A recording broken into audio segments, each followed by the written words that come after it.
On June 23, 2021, Daniel Robinson arrived at a worksite in Buckeye, Arizona, just west of Phoenix. He was tasked with taking groundwater samples, and he met a coworker at the site just as a light rain was rolling into the area. Witness testimony and official police reports claimed that Robinson behaved strangely, staring into the desert and asking odd questions. After only 15 minutes on site, he climbed behind the wheel of his vehicle and left without saying a word. He was never seen again, and his disappearance remains unsolved to this day. In the following months, investigative teams would uncover inexplicable clues, strange evidence, and hidden secrets about his life before he went missing.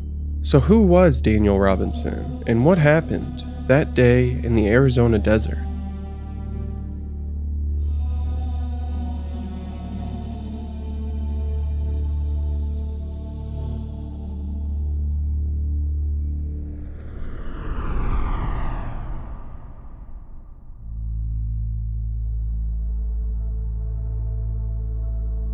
Daniel Robinson was a hydrogeologist with Matrix New World Engineering.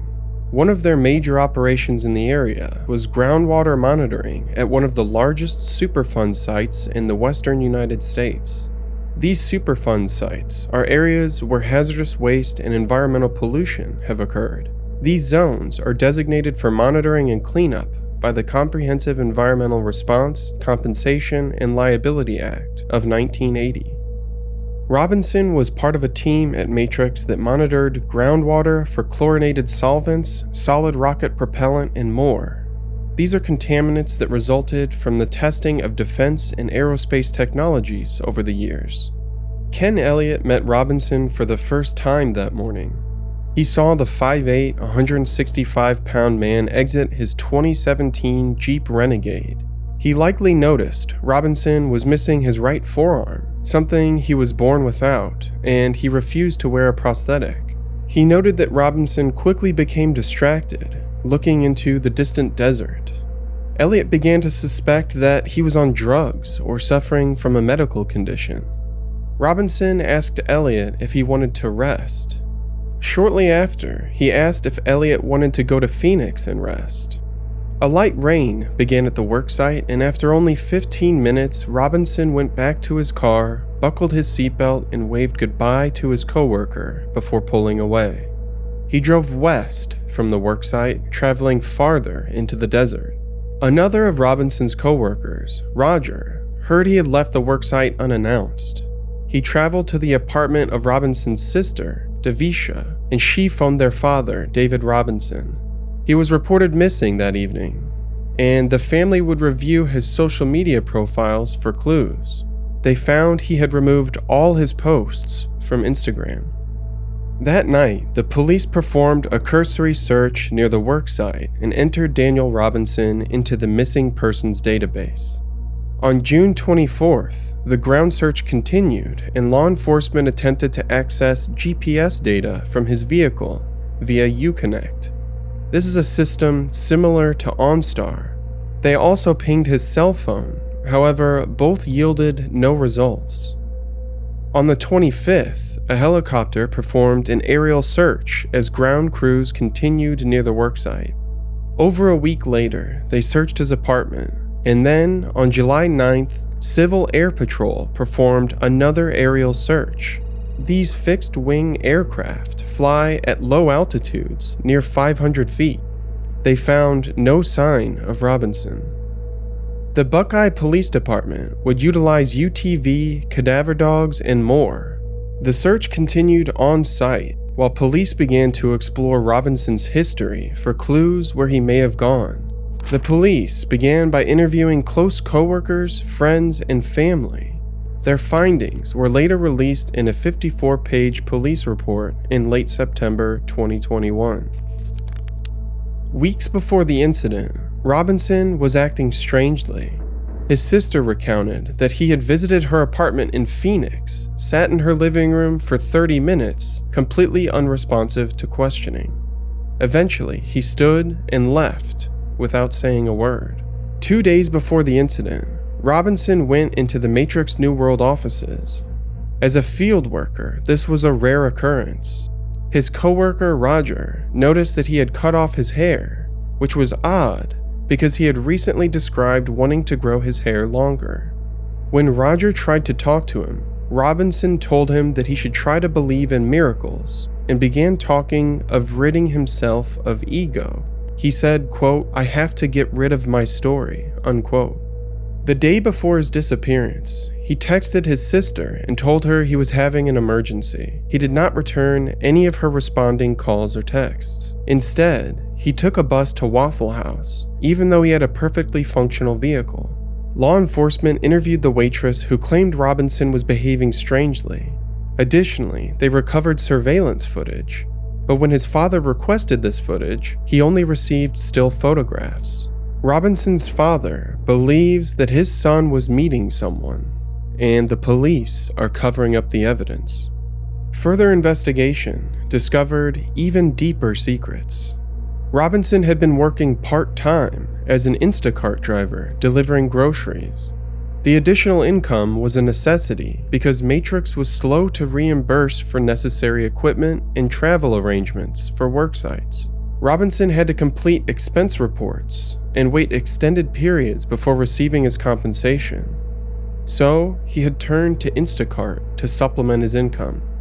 Several weeks before his disappearance, he delivered wine to a young woman named Caitlin. There, she was drunk with a friend, and later he shared that he had spent the night. Caitlin and Robinson continued to text for several weeks afterward. Late one night, she shared a podcast by Eckhart Tolle, a renowned spiritual teacher with Buddhist leanings. The episode was about the dissolution of ego, which Robinson later brought up in conversation with Roger and his father. The two continued to text, and he made arrangements to pick up a canopy he had left at her apartment. This was a deployable overhead covering, something to keep the sun off him while at a worksite. However, Caitlin told police a different story. Her texts indicate that Robinson began to show up at her house uninvited and unannounced, even when she wasn't there. Later, he confessed his love for her, and she responded by instructing him to stop contacting her. He sent one final message the day before his disappearance. "The world can get better, but I'll have to take all the time I can, or we can, whatever, to name it. I'll either see you again or never see you again." David Robinson contends that the official police report does not contain official transcripts. He claims the Buckeye police requested that Caitlin upload her version of the conversation. He believes these texts are likely an incomplete representation of their conversations. Complicating matters further, Robinson's phone was erased before being returned to his father. He has contacted a private digital forensics firm to attempt to recover the data. Luckily, David Robinson did access the stored data on his son's Google account. This information indicates that Robinson was driving late the night before his disappearance. The travel data suggests he continued to make Instacart runs, traveling between grocery stores and nearby neighborhoods. This could explain his behavior and motivation on the day of his disappearance. Tired from the night before and faced with inclement weather, perhaps he decided to shut down the worksite to get some needed sleep. It's worth noting that there have been several reported sightings in Arizona and California. One specific sighting involved a hunter who claimed to have spotted him on the afternoon of his disappearance. He claims the Jeep was undamaged at the time, and he encountered Daniel and Wagner Wash very close to the original worksite.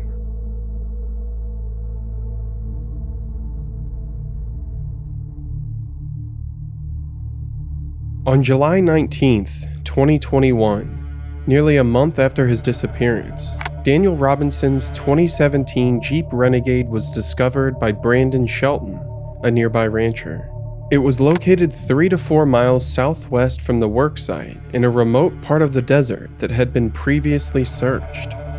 Shelton has 1,400 acres in the area, and he's convinced that the vehicle had only been in the ravine for a short while because the vehicle was clean and the cows would have likely found it sooner due to their natural curiosity. Robinson's clothes were on the ground 3 feet from the vehicle, including his boots and safety vest. Later, one of Robinson's socks would be found 3 miles from the crash site. Investigators recovered his keys, wallet, and cell phone.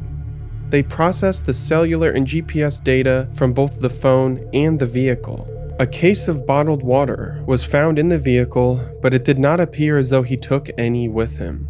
Law enforcement believed that the vehicle suffered a front impact when attempting to surmount the ravine it was found in. The front driver's side window was broken out, and the windshield appeared to have several impact spiderwebs.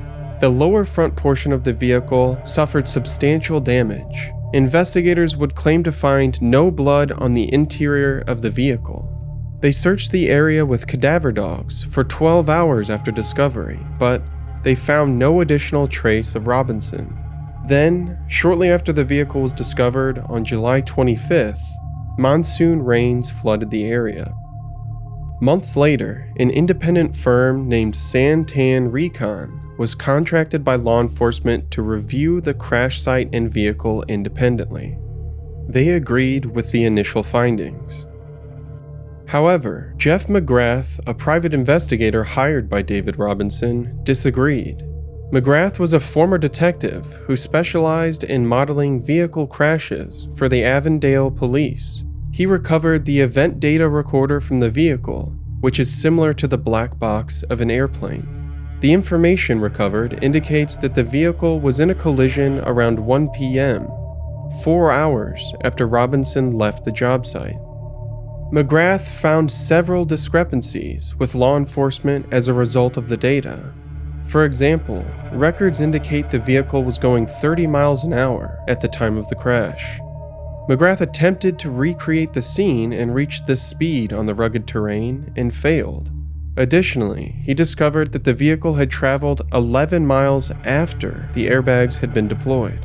Inexplicably, the Jeep had 46 ignition cycles after airbag deployment. McGrath studied the scene further and discovered red paint transfer on the right side of the Jeep. When inspecting the broken glass at the scene, he found that it did not match the overturned Jeep Renegade. McGrath concluded that the vehicle likely was not crashed at the site. He said the crash looked, quote, like a staged event, unquote. A few weeks after the discovery of Robinson's Jeep Renegade, search parties recovered a human skull nearby. The medical examiner determined the skeletal remains did not belong to Robinson. Then, on November 6th, McGrath uncovered more remains: 2 femurs, hip bones, and vertebrae. These bones were also determined not to be the remains of Daniel Robinson.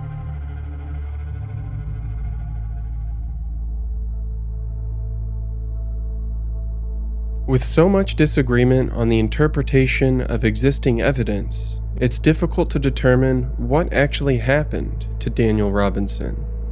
Official investigators have proposed that he was possibly looking to disappear and pursue a monastic life. His recent preoccupation with spiritual teachings and his remarks to those close to him suggest he had found a blooming interest. There was a monastery near the worksite, but it was not walkable.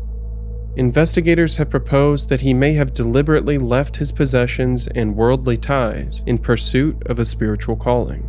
Other investigators have theorized that he was suffering some mental duress, behaving erratically. He became increasingly disoriented and delusional, and he drove off-road in the desert to end his own life. If he deliberately crashed his vehicle, he may have removed his clothing due to airbag burns. When airbags deploy, alkaline burns can occur from sodium azide and sodium hydroxide, leading to burns on the skin. After the shock of a vehicle crash, this could lead to disrobing. Some point to Robinson's recreational marijuana use, and they have suggested that he was self-medicating over the loss of Caitlin. If he procured marijuana illegally, there is a possibility that it could have been laced with PCP, which results in disassociation and mental illness. However, marijuana is legal in Arizona, and as a result, it is heavily controlled and likely untainted. An additional possibility is that Robinson was suffering from the onset of schizophrenia. Young men frequently begin to show signs in their early 20s, and studies have shown that marijuana users are more than twice as likely to develop schizophrenia than those who abstain. His paranoia, confusion, and sudden erratic behavior could be explained accordingly. However, this is only circumstantial speculation. Private investigator McGrath has suggested something nefarious occurred. He has suggested that Robinson left the worksite to potentially take a nap or explore nearby, and he was attacked by one or more individuals. He indicates that the windshield damage is indicative of an impact, and it does not resemble damage from a vehicle turned on its side. He believes this could have been part of a potential assault. He cites the lack of blood on the interior of the vehicle, the digital records on the car's computer indicating 46 ignition cycles after airbag deployment, and the additional 11 miles traveled after initial impact. The implication is that Robinson was abducted, and the vehicle crash was staged to eliminate a thorough investigation. David Robinson is in agreement with McGrath. He believes his son was attacked. Many of the oddities in this case have connections to the missing 411 phenomenon. Robinson disappeared among boulders in this terrain. Some speculate that compressed quartz and granite can cause electrical fields, and others claim that granite can conduct and amplify infrasound, both leading to disorientation. More obviously, boulders can provide additional obstacles and perhaps even explain the lower impact on Daniel's Jeep, which McGrath believes is the impact that resulted in airbag deployment. Robinson was an avid outdoorsman. He and his sister Davisha regularly hiked together. Additionally, he was missing his right forearm below the elbow. He was also intelligent. Robinson was a career scientist, a hydrogeologist, and by all accounts, he was a smart young man. Additionally, Daniel Robinson disappeared in the afternoon, according to the car's event recorder. His disappearance occurred next to the White Tank Regional Mountain Range. On August 13, 2020, Quincy Igwu parked at the Mesquite Trailhead and began his hike. This was just a year prior to Daniel Robinson's disappearance. Quincy was an experienced trailsman and familiar with the area. He was reported missing on the 13th, and his body was recovered on the 14th. The Jeep Renegade was found in an area that had already been searched. Fixed-wing and helicopter aircraft had performed patrols in the area, and ground crews had searched nearby. Some claim that the vehicle's coloration, which was blue and gray, and its location inside a ravine explain why it was not noticed by searchers. Others believe the vehicle was dumped after the area was already searched.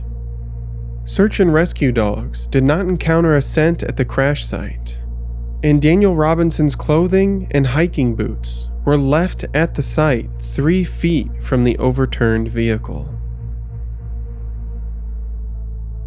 Despite these theories, Daniel Robinson remains missing, and his disappearance is unsolved. Tragically, his family continues to struggle in his absence. David Robinson uprooted his life and moved to Phoenix when he felt the Buckeye police were not giving this case the attention it deserved.